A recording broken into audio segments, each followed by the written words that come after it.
5, 4, 3, 2, 1. Mic check. 1, 2, 3.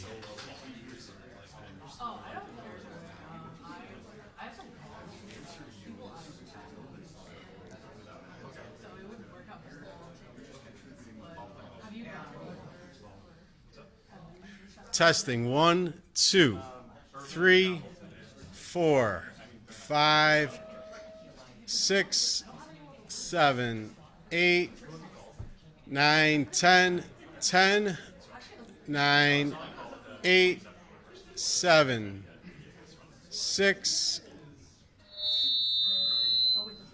Got it? 10, 9, 8, 7, 6, 5, 4, 3, 2, 1. Testing. 1, 2, 3, 4, 5, 6, 7. I know. You got it now? All right. You can't go higher than 10. 10. That's all I know. 8th grade education. 8th grade education. That's it. You stopped at 10 and you Right. don't really know what's after that. Right? You know.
Mic check. 1. You got it?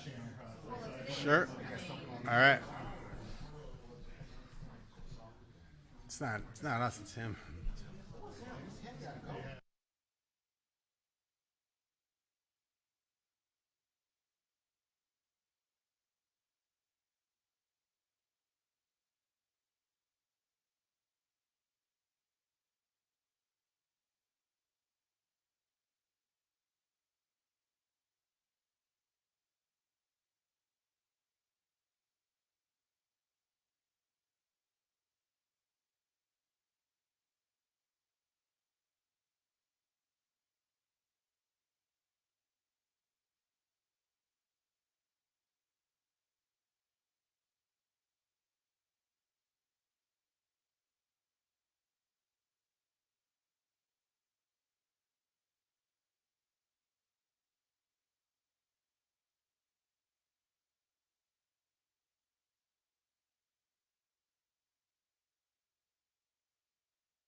Mic check one. You got it? You good?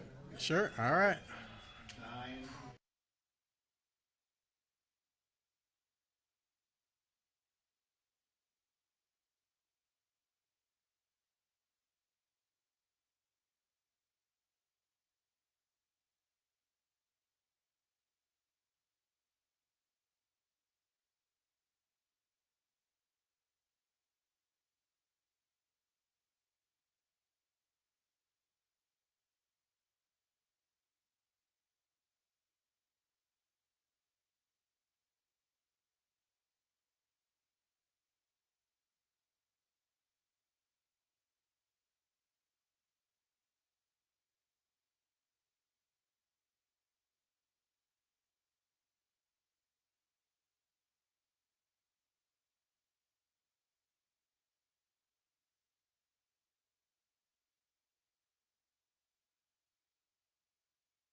Good morning, everyone. Thank you all for being here. I want to thank Commissioner Dr. Ige for being here, along with members of her team, the Chicago Department of Public Health. We have Dr. Waugh, who is also joining us. And thank you to our Deputy Mayor of Community Safety, Deputy Mayor Gary Gatewood. Thank you for joining us this morning. We're going to talk about our mental health clinics and how it relates to our broader community safety strategy. And with that, in the interest of time, I'm going to pass it over to Dr. Ige.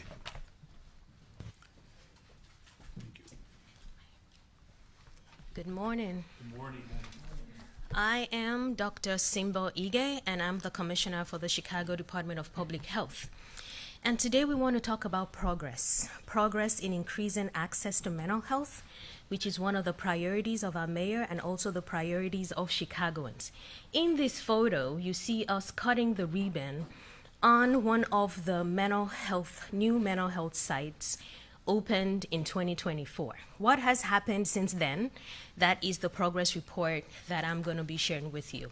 Next, please. Now, in this photo, to increase access to mental health, we have to center what Chicagoans deserve. They deserve inviting spaces. They deserve good quality care. So it's not just the building, it's the furniture, it is the services, it is information and education. Next slide, please. So, we know that people have preferences. Access is about choice. And so what we have been doing is to give Chicagoans choices so that there is no wrong door. Regardless of your preference, you have mental health services tailored to you. We want to serve Chicagoans starting at the age of 6 and make sure there is no barrier. Immigration status, insurance status, your age, your preference, it's not gonna be a barrier in the city of Chicago. So we are offering no barrier outpatient mental health services.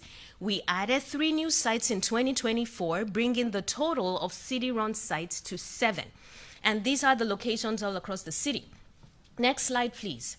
Now, no wrong door also means that we are working with people who are already there.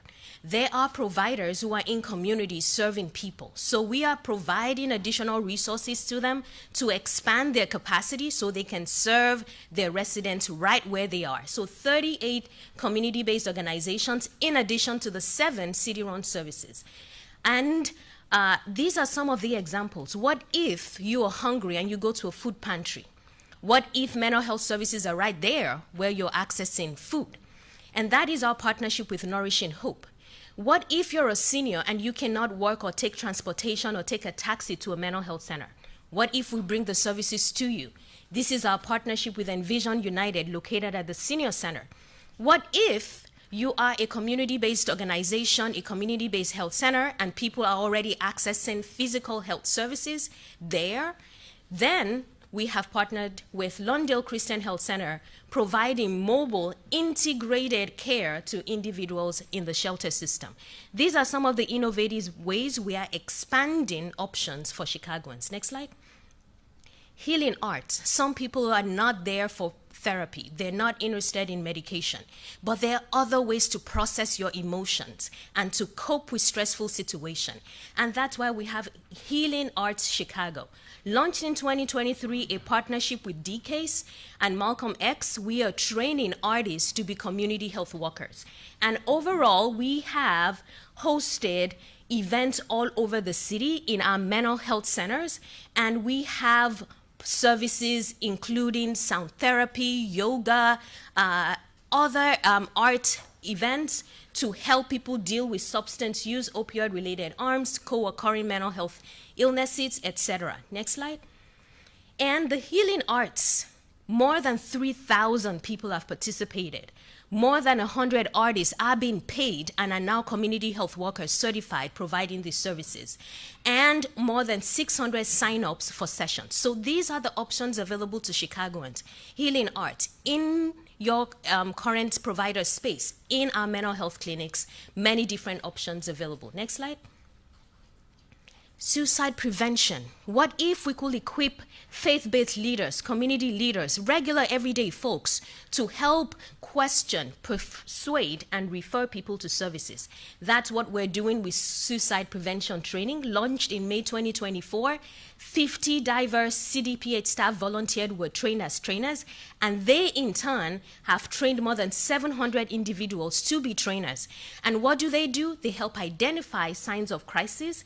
They provide support to persuade and refer and connect people to services. So this is another example of how we're meeting people where they are. Next slide.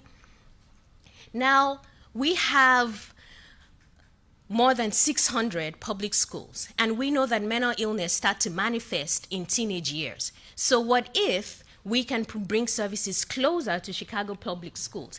And this is our partnership with CPS. Those who have insurance already have access to mental health providers.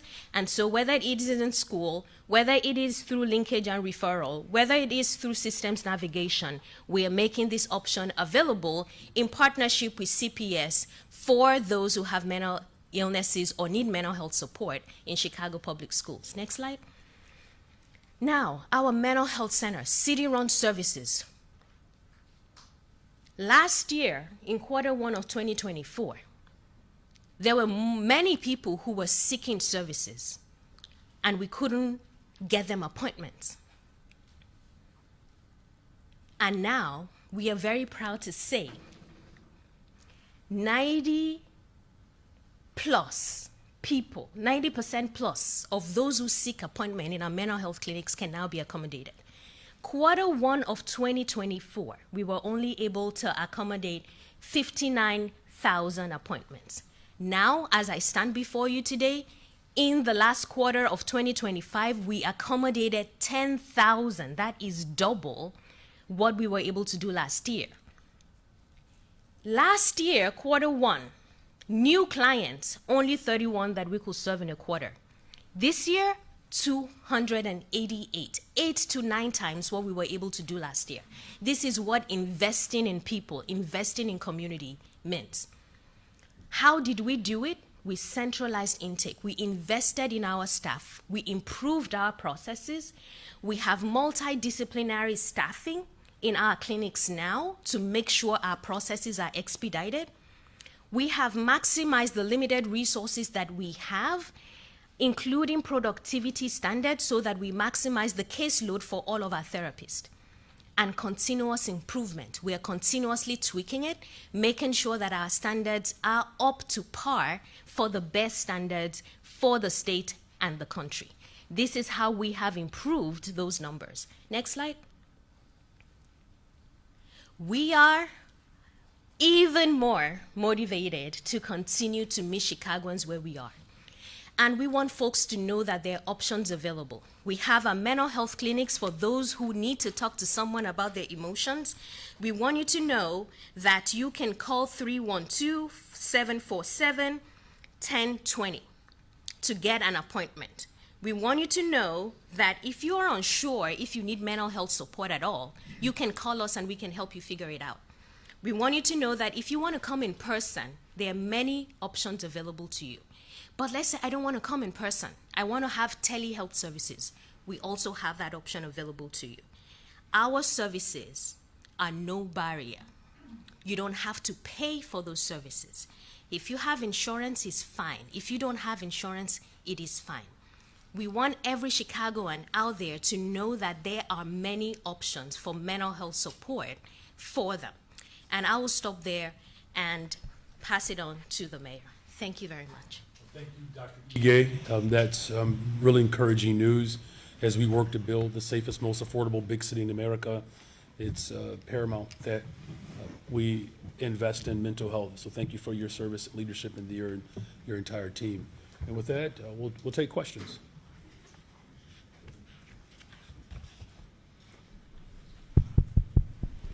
Okay, we have a full house today, so we're just going to do questions instead of monologues. And it's going to be one question, one follow-up. We'll start with Sarah. Oh, that's too bad. I had a monologue to give today. Good morning, Mayor. Good morning. Tomorrow, the CPS will present its budget. Can you give us any ideas of what's in it? Does it include a short-term loan, more TIF money? Do you still support a loan? Well, as you know, the $734 million projected deficit is one that we inherited.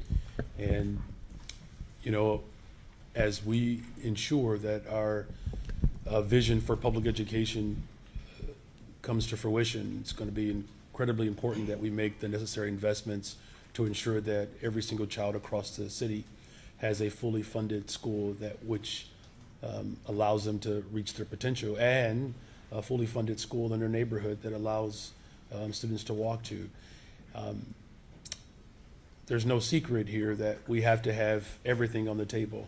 Of course, as a parent and as a former public school teacher, I don't want any cuts in the classroom, but all of our options, you know, have to be available for the board, and, you know, quite frankly, and furthermore, we have to collectively work with Springfield to ensure that the $1.6 billion that has been calculated that the state of Illinois owes the city of Chicago, that we work in concert to ensure that the district that so many people rely upon is fully funded. I know I asked you this question, I think, last week, but, you know, obviously Springfield money is not going to come through in the next 24 hours. So what, I mean, don't you feel at this point cuts, even in the classroom, are inevitable given the close to $1 billion budget deficit? Well, look, again, it's really about what our ultimate vision is, right? And we don't want any cuts to the classroom.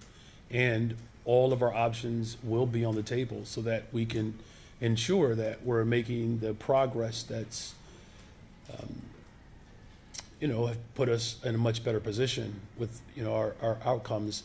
Let me just, you know, say that, you know, whether it shows up in 24 hours or not, this is not about just the life of one budget. This is about the future of our public education system. And as Democrats, we all have to come together to ensure that we're standing up for working people.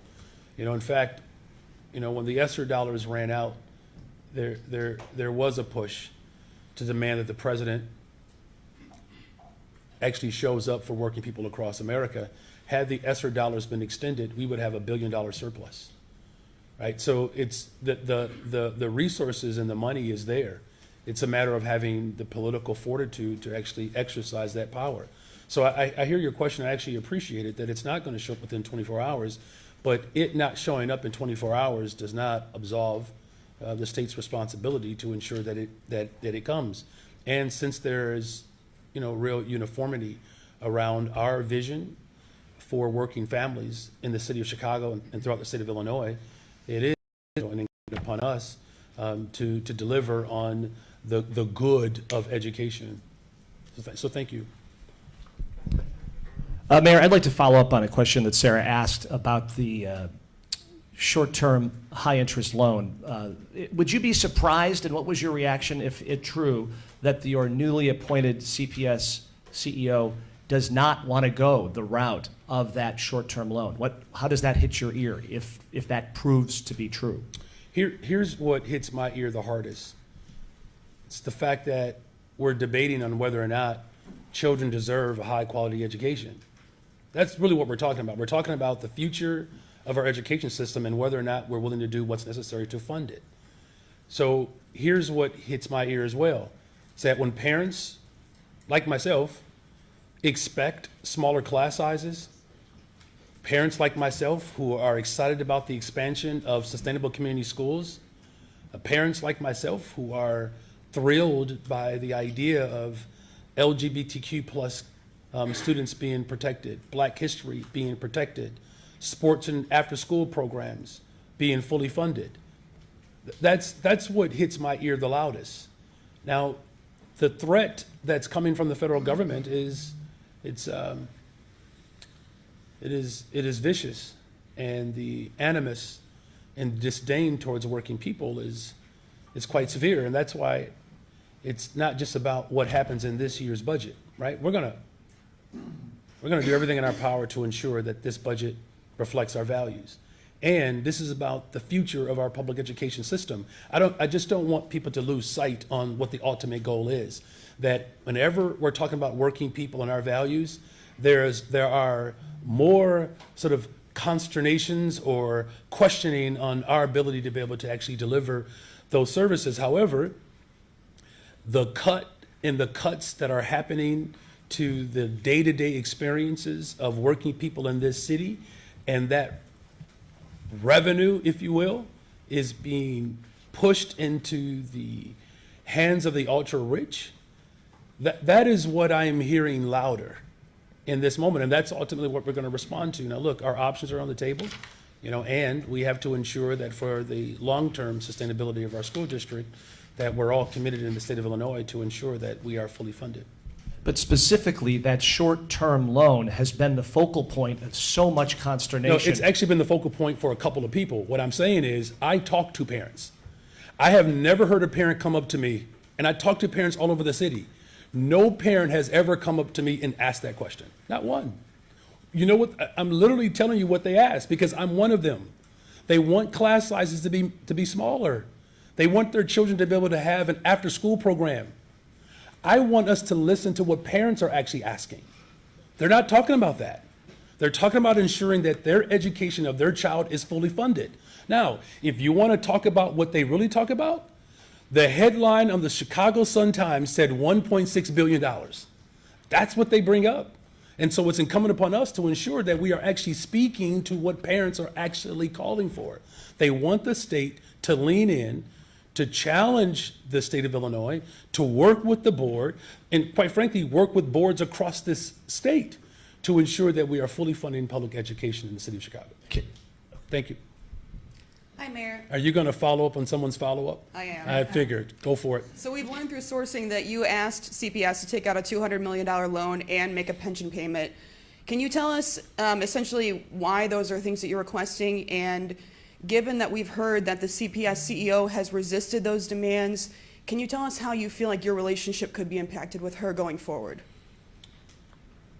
Every option that's available to us, we have to actually lean into and have a robust discussion around it. And we're doing just that. As far as the back end of your follow-up, look, Dr. Keene has 12 years of classroom experience, 19 years as a principal. She's worked with multiple administrations. She is, certainly qualified to lead in this moment. And the real impact that we're focused on is the impact of cuts to the classrooms to families. That's what we talk about. Our focus is ensuring that the families that rely upon public education have a fully funded district. That's what we spend our time talking about. I guess also given what happened with Pedro Martinez, are you concerned that that could happen again going forward?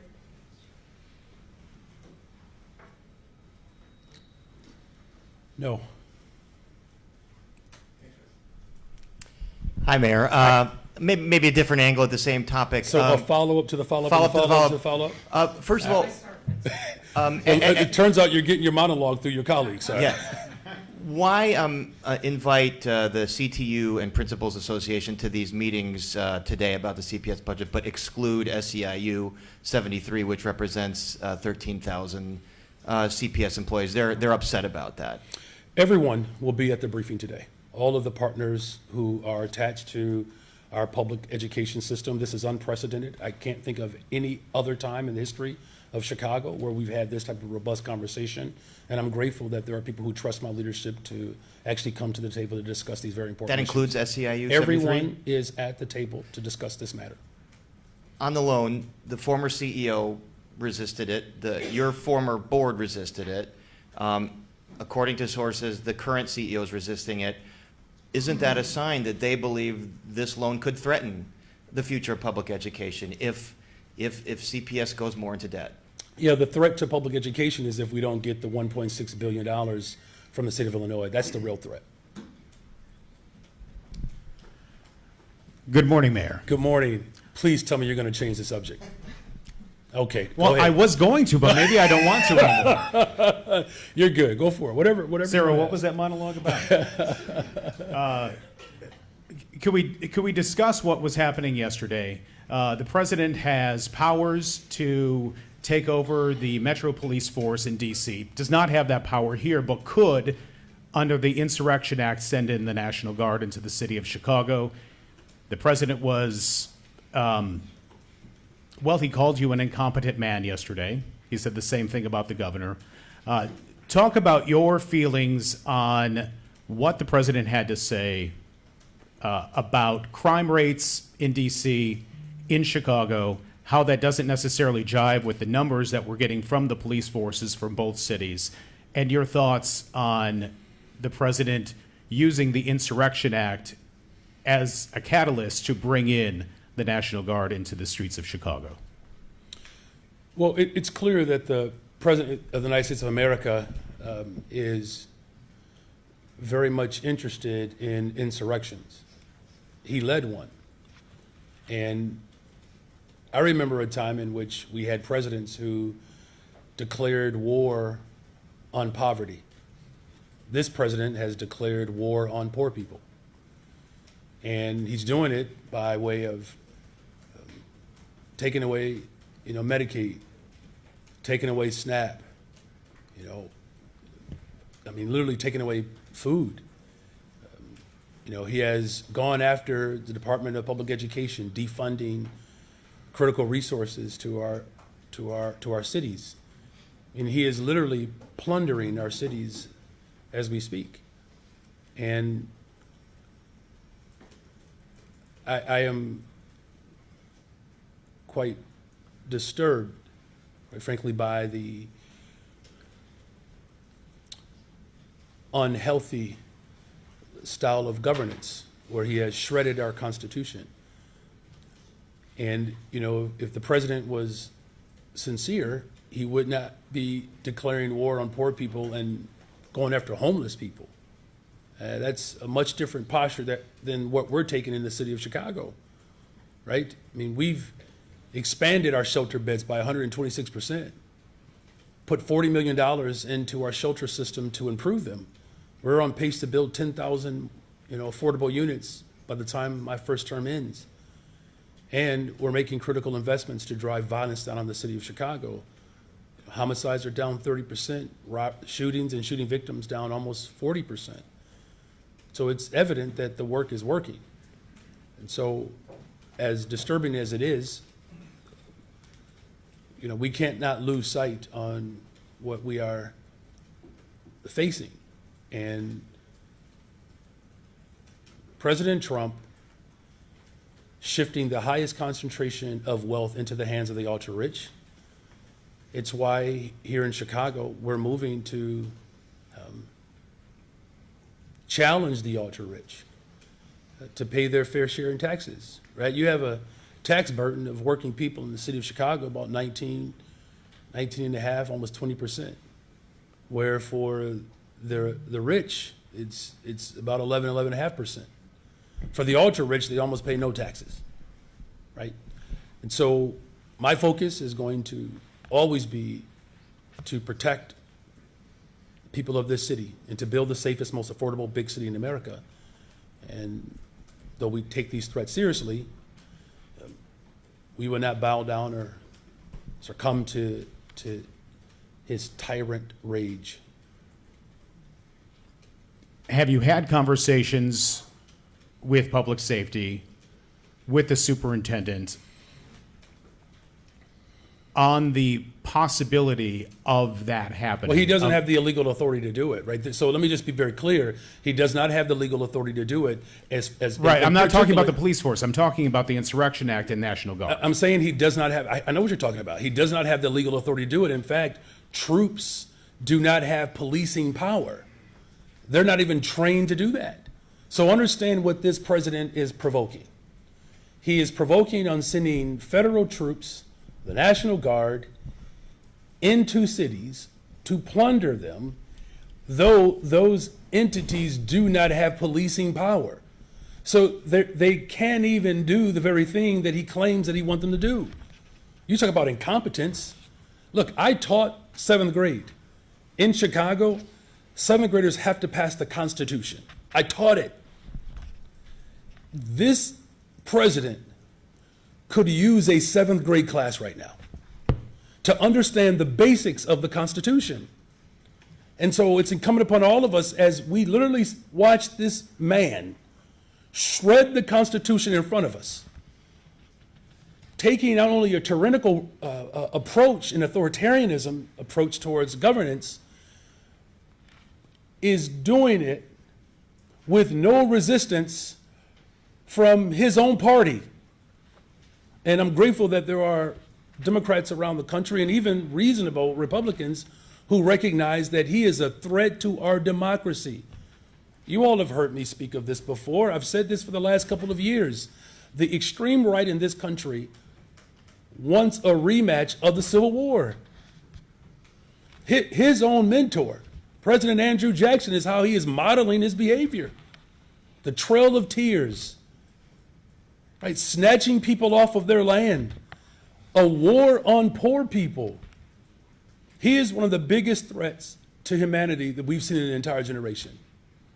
And as mayor of the city of Chicago, and as someone who understands the premise of our Constitution, we are justified in our resistance to his authoritarianism.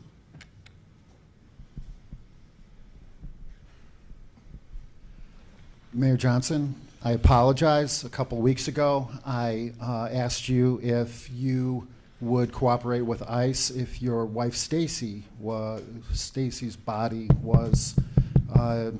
Hey, we just got to get to the question. There's no time for I'm this. making an apology. Yeah, but everyone else has questions too, so we got to keep moving. If it was your wife Stacy's body that had been All right. concealed and abused by Jose Luis Mendoza Gonzalez, the illegal alien, you said that you felt threatened by the question, that it scared you, and I do apologize.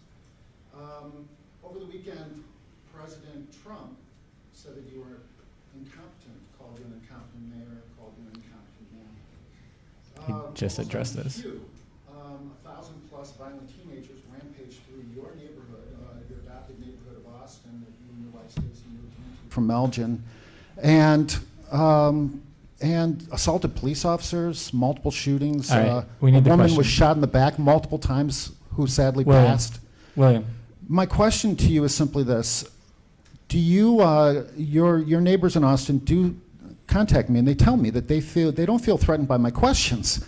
They feel threatened by your anti-curfew policies that are leading to these out-of-control, violent teenagers murdering, apparently murdering people. Thanks, William. All right. What do you say to your neighbors? What do you say to those neighbors in Austin who feel threatened by your policies?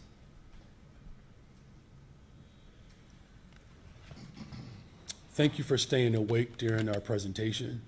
I know you have worked hard to get the necessary help that's needed, and whatever condition in which that you are dealing with, I'm glad that you are getting some help. So that means a lot to me. Is that honestly your answer to your neighbors who have been, a neighbor of yours was shot in the back multiple Yeah, and so we are addressing community safety. That's my top priority, and we will continue to do that. Do Thank you have you. a follow-up?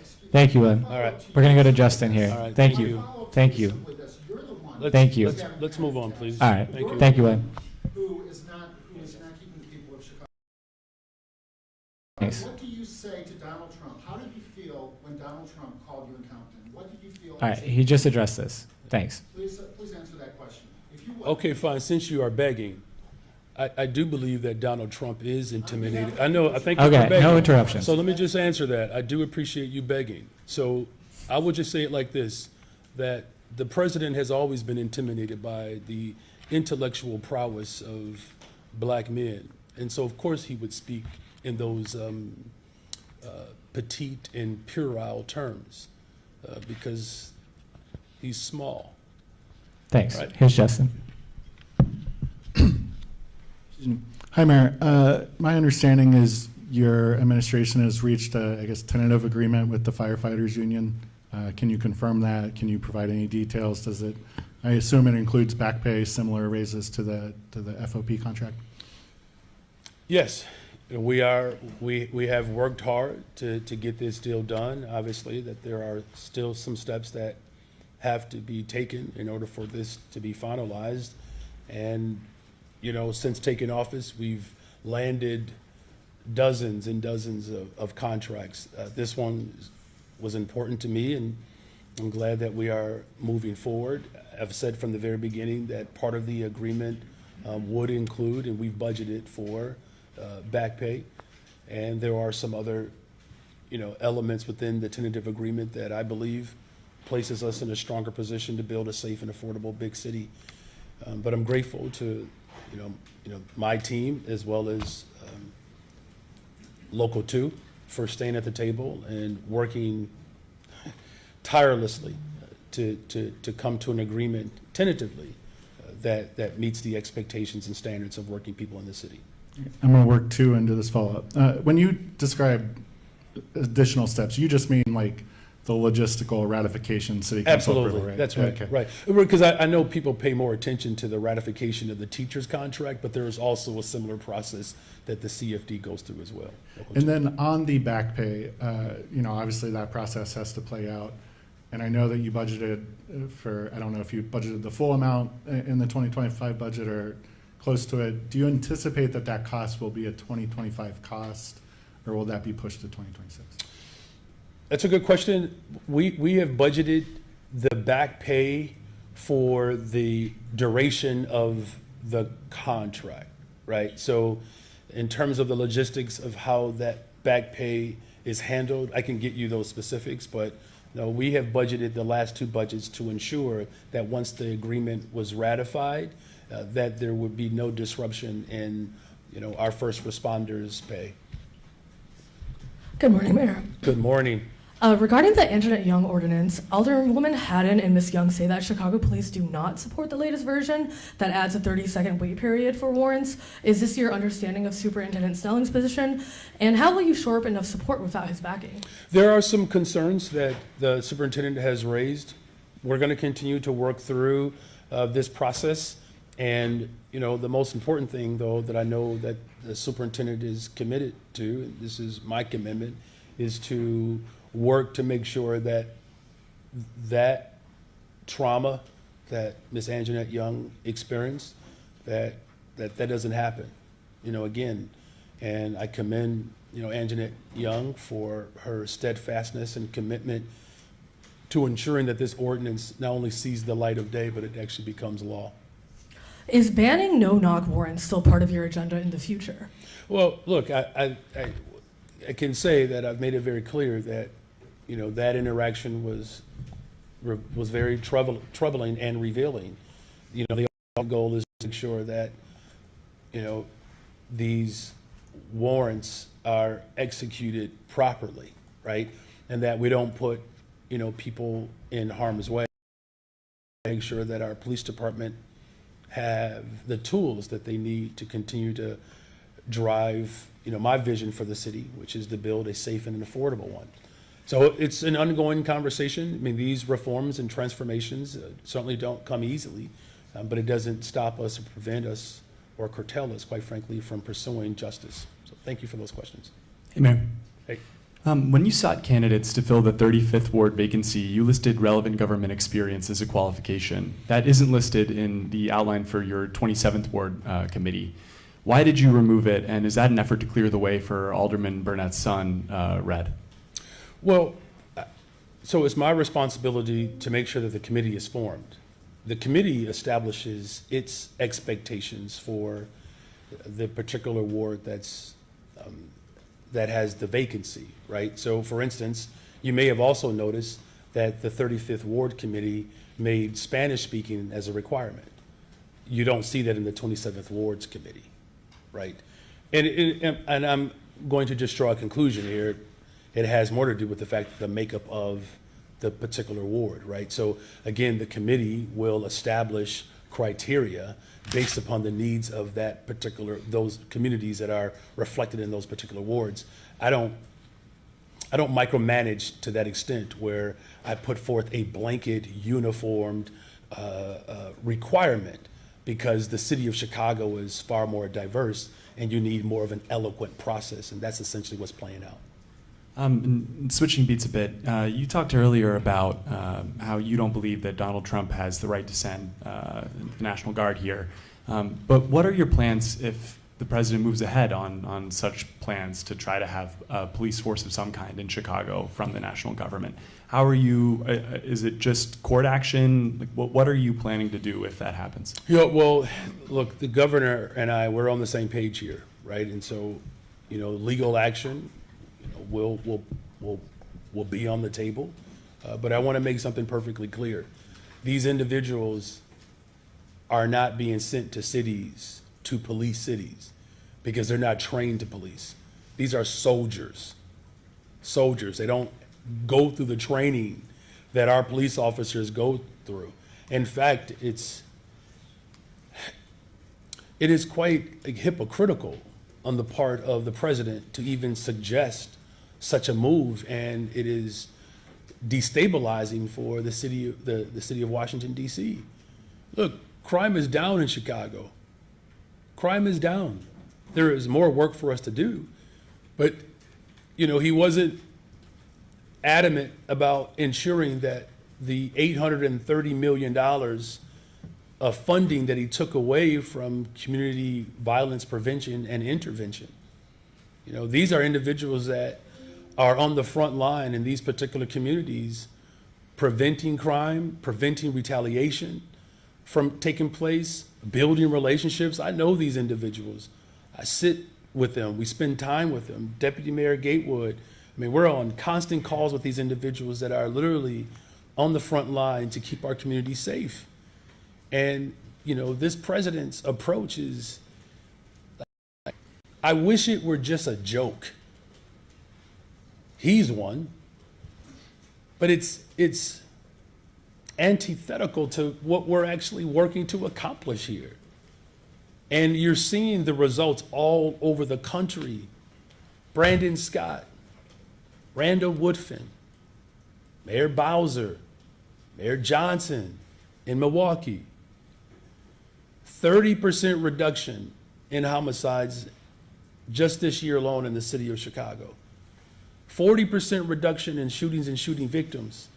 Like, these are individuals who are to give to the ultra rich that are preventing violence from taking place. He's exacerbating the problem here. Again, like running amok around this country, shredding our Constitution. He's dangerous. We have seen this before. And inch by inch, he continues to see what he will get away with. I appreciate the question, I really do, because I'm going to stand firm in my defense of our city. And we need more people raising their voices against someone who is trampling over the very Constitution that we helped form and build and reform. Like, I know my history. We don't get to Chicago just simply because we were just walking around aimlessly. We're talking about my mother-in-law. My mother-in-law was a sharecropper. That's barely a generation removed from slavery. We built this country. We fought for a country that didn't see us as a full human being. This man is beyond like the tyranny that we see around the world. Because the tyranny that we're seeing around the world, in many instances, their Constitution permits it. Our Constitution was built and designed to provide checks and balance. There are certainly no checks to this president right now, except for the cities that are fighting to uphold our humanity and our democracy. And there's certainly no balance to him. I have never seen a president more off than Donald Trump. Just off the rockers. So this is not just about Mayor Brandon Johnson in this moment. This is about one nation. That he is working overtime to divide and conquer. He said it. Take him at his word. As off as he is, take him at his word. I am And I'm going to fight and do everything in my power to make sure that we protect the sanctity of a democracy that did not even want to see me. And if I can fight that hard for a democracy of which my ancestors built this country, if I can fight that hard for this democracy, everybody else has to lean in as well. Hi, Mayor. Hi. I have a follow-up to that, actually, and then my own question. Have you looked into what power, if any, local police officers have to deny federal agents entry to public spaces in Chicago when they do not have a warrant? And is that something you would consider? Well, in terms of federal agents that are ICE agents, there's the Welcoming City Ordinance protects against that. Without a warrant, a criminal warrant, they really do not have that authority, right? Now, here's the thing. I just spent time with, our federal agents who are working hard in coordination to drive violence down in the city of Chicago. Just last week, you may have seen the announcement where we recovered, how many guns did we recover? It's around 140. Over 140 guns. And let me just tell you, it's sickening, the type of weaponry that's moving through the streets of Chicago. I mean, we're talking about, high-powered rifles, machine guns, illegally coming from a couple of places. Indiana, there's one that's a big one. Mississippi, I believe, is another one. I mean, you have gun traffickers that are coordinating with individuals in the city of Chicago to bring illegal guns through here.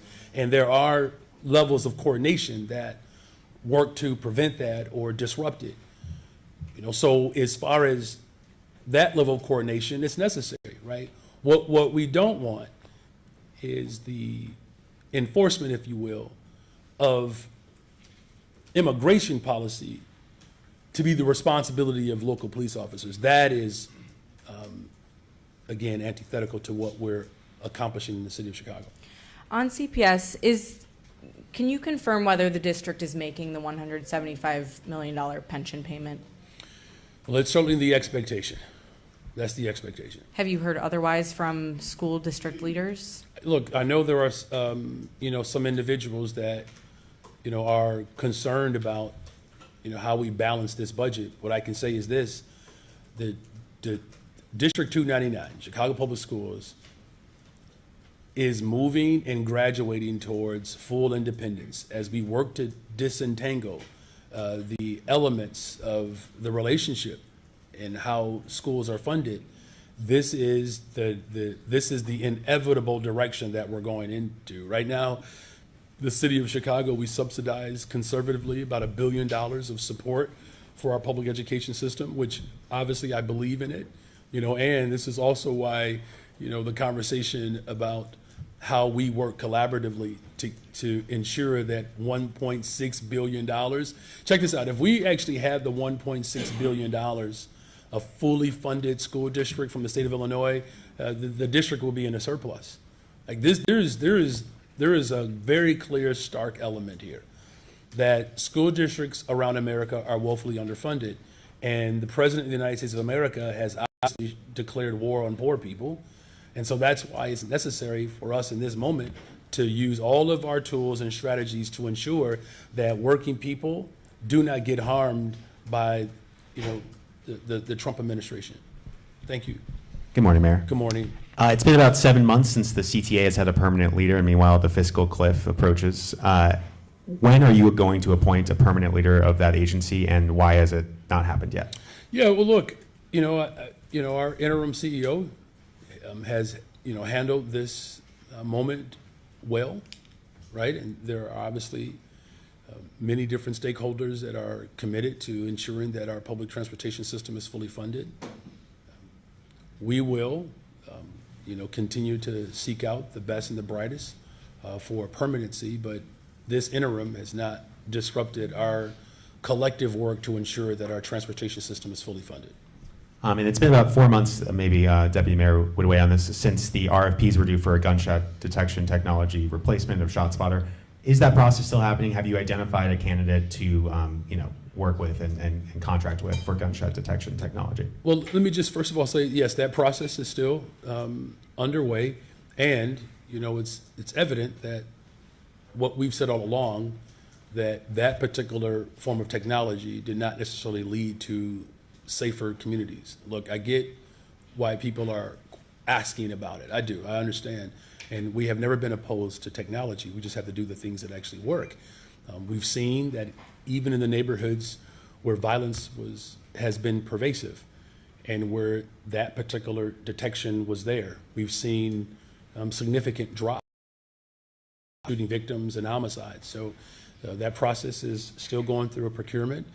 As you know, the process can be cumbersome, right? And the last time this detection was brought forward, I don't believe it went through a process. It just showed up, right? So we're doing things a little differently. Thank you. Good morning, Mayor. How are you? I'm doing well, thank you. How are you? I'm good. I know that you already talked about this, but All right. according to the Constitution, just governors have the power to deploy the National Guard. Mhm. It already happened in California. So my question is, I would like to know if you can be more specific about your conversations that you mentioned that you just had with Governor Pritzker.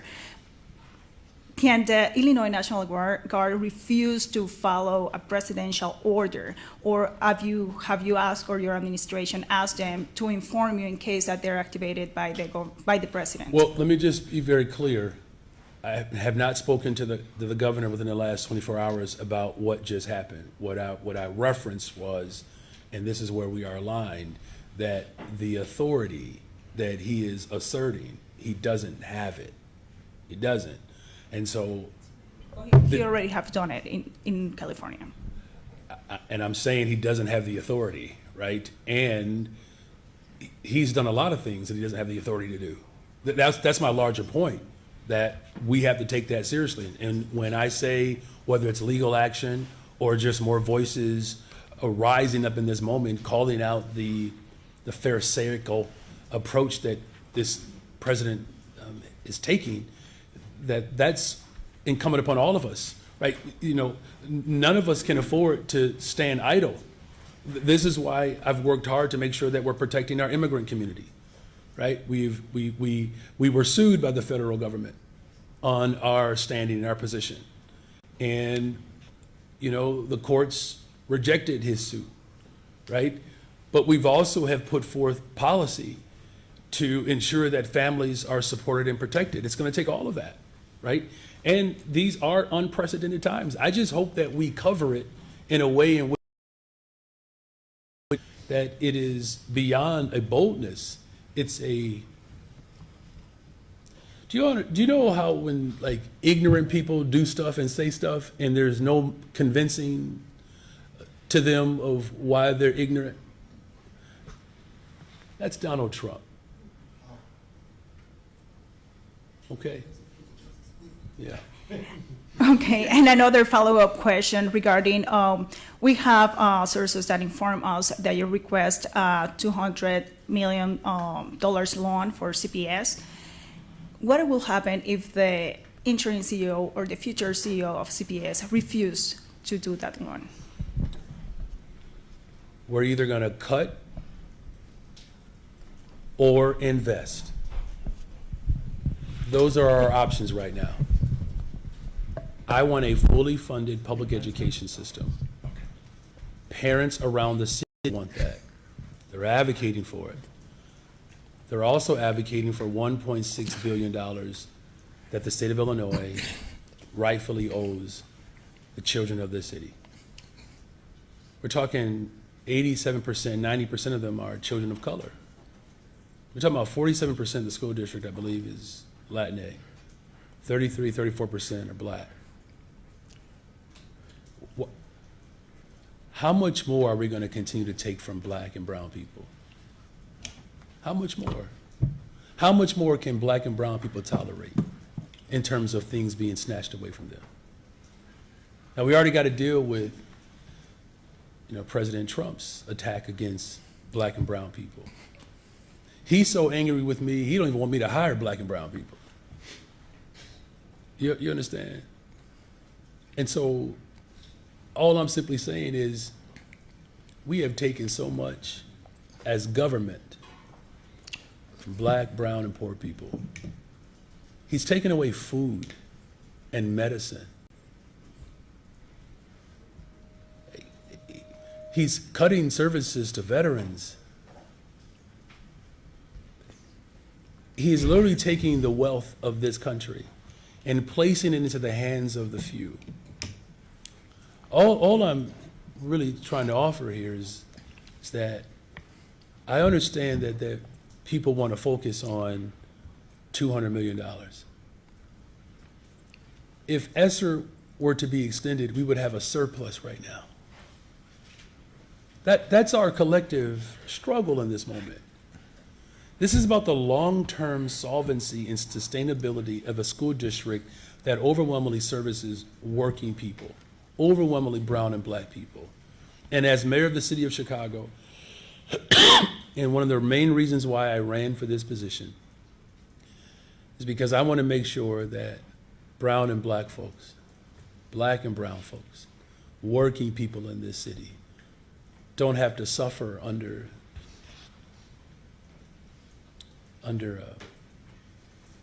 very hostile circumstances. Thank you for that question. Yeah. Mr. Mayor, one more topic. The Chicago Bears. They said they're in first place right now, I understand. A tie is a tie. A tie is a tie. But they gave us the clearest indication yet that they plan to pack their bags and move to Arlington Heights, hoping to break ground on a new stadium by the end of the year. Your thoughts on that? Is the process over in your mind? Should Chicago start looking for new tenants for Soldier Field? Well, look, I've made it clear from the very beginning. You know, my focus has primarily been on making sure that our education system is fully funded, our public transportation system is fully funded, that we are securing progressive revenue. I mean, we have gone as far as to say that if the state of Illinois is reticent to moving on certain progressive revenue ideas, provide home rule authority so that we can address it, right? I mean, if you look at just the local government distributive fund, I mean, we've lost millions of dollars because of the way the configuration has favored the state of Illinois to be able to capture those dollars. Same thing with the personal property replacement tax, PPRT. We're talking about millions of dollars. Just those two elements alone have reduced our share of the pie, right? But there are ways in which local government, I'm willing to put forth the ordinance or policy that allows for, again, 127,000 millionaires, 100 millionaires, 25 billionaires, right? We have essentially people in the city of Chicago, state of Illinois, that are virtually paying no taxes, right? And so that's what my focus has been. Now, as far as the Bears are concerned, look, there's no secret that I believe they belong in the city of Chicago. Now, there are some hurdles that they have to still go through in Arlington Heights, right? I'm always going to be honest. I believe their best efforts should concentrate on the lakefront. And why wouldn't they? I mean, think about the economic boom and growth that we're experiencing in the city of Chicago right now. You know, we've had record-breaking days in our airports. Population growth, hotel occupancy has gone up. Ridership on our CTA continues to go up. $20 billion of tourism dollars coming to the city of Chicago. Violent crime continues to go down. I mean, Joe Mansueto, believes in our vision for the city of Chicago. The All-Star game, Major League Baseball All-Star game coming to Chicago. There's great confidence in our economy right now. So, look, I think the McCaskey family has done, great work, over the course of, 100 years in this city. They belong in the city of Chicago. They really do. And I actually believe that most people believe that. But, that's a decision that they will ultimately have to make. But there's not the clearest path for them. They still have some asks of Springfield. Again, my focus, progressive revenue, education and transportation. And of course, my door is always open though. One of your predecessors once said that if they ever moved to Arlington Heights, he wouldn't let them call themselves the Chicago Bears. How do you feel about that? Now look, I'm going to offer up some breaking news here. Richard J. Daley and I agree on that. Good, Mr. Boyd?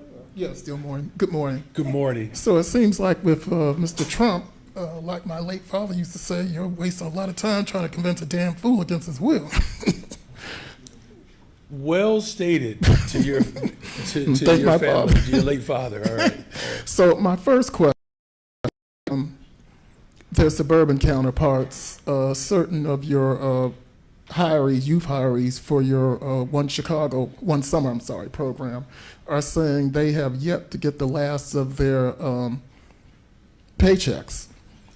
This while certain new police recruits are saying that they have yet to get their pay from training. And while certain collective bargaining agreement employees have yet to get their COVID pay. So pretty much what's up with the mozzarella fella?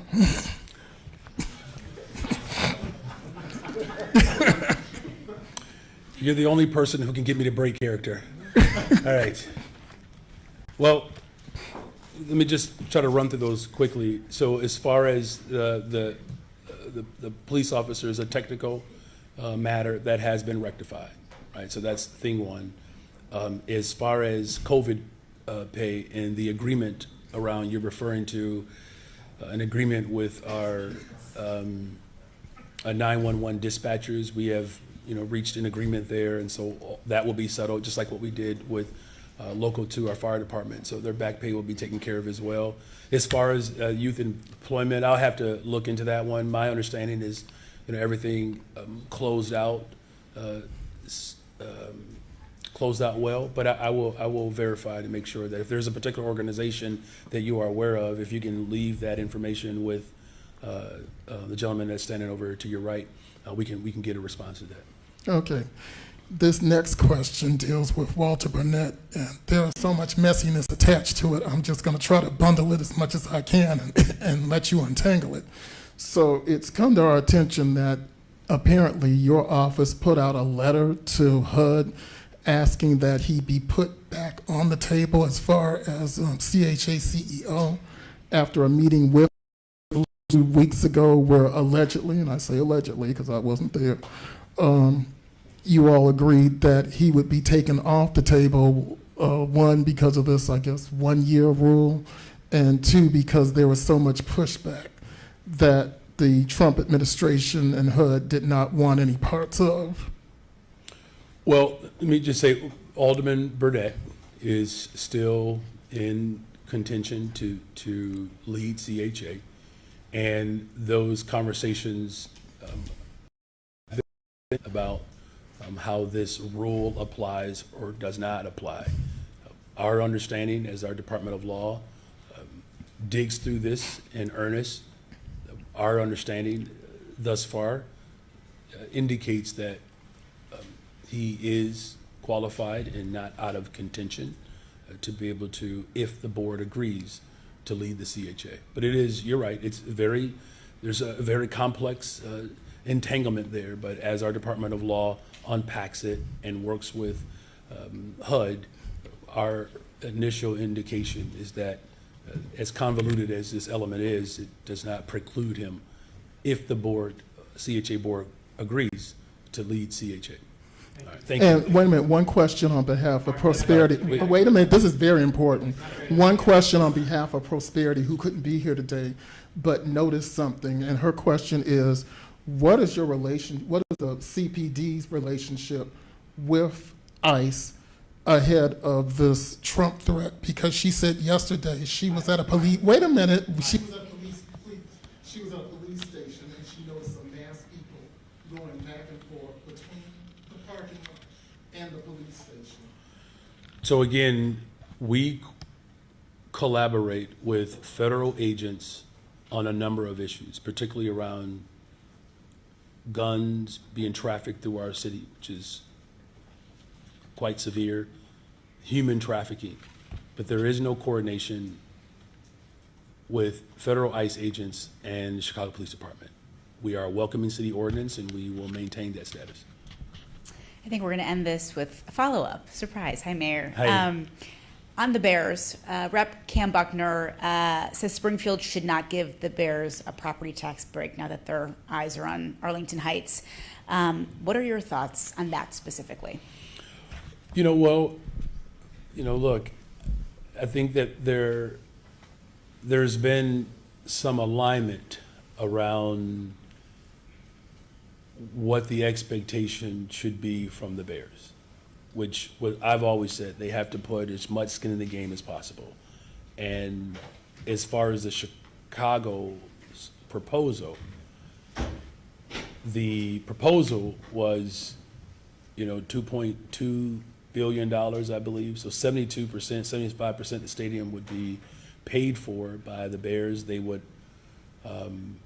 rectify and deal with the $600 million that's still owed on the current stadium, and that we would own it. The city of Chicago would own it, right? And furthermore, what they were asking for, which all franchise asks for, ISFA dollars, which are state-controlled dollars that are designed to build stadiums. That's the only thing that they do. So essentially, the stadium in Chicago would be financed 72, 75% by the Bears, and the other 20, 25% by visitors, essentially, because the ISFA revenue is generated from the hotel tax.